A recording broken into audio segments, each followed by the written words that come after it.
अहम ख़बर अवां सां शेयर कंदासीं। पीटीआई जी पंजाब सरकार इमरान खान ते कातलाणे हमले जो केस 2 ॾींहं गुज़रण बावजूद दाख़िल न कराए सघी आहे। अवांखे ॿुधाइनि पिया त पीटीआई अॻवाननि पंहिंजे सूबाई सरकार जे बेवसी ते सवाल उथारे छॾिया आहिनि।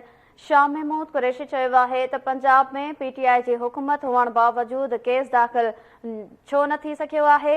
कुछ माण्हू बेवस नज़र अची रहिया आहिनि, जॾहिं त शिबली फराज़ चयो आहे त पंजाब हुकूमत इमरान खान ते थियल हमले जी एफआईआर दाख़िल न पई करे।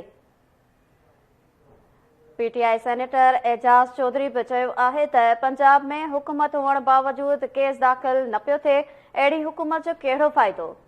मौजूदा सूरत हाल ते वॾे वज़ीर परवेज़ इलाही खे जवाब ॾियणु घुर्जे।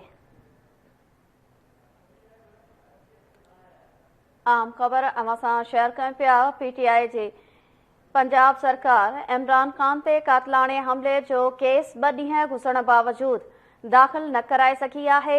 पीटीआई अॻवाननि पंहिंजी सूबाई सरकार जे बेवसी ते सवाल उथारे छॾिया आहिनि।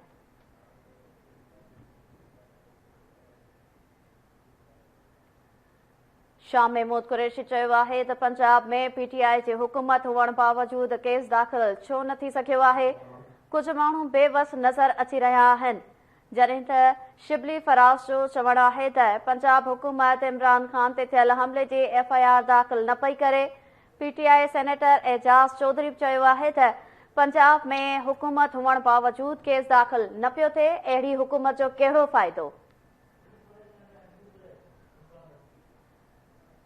मौजूदा सूरत हाल ते वॾे वज़ीर परवेज़ इलाही खे जवाब ॾियणु घुर्जे।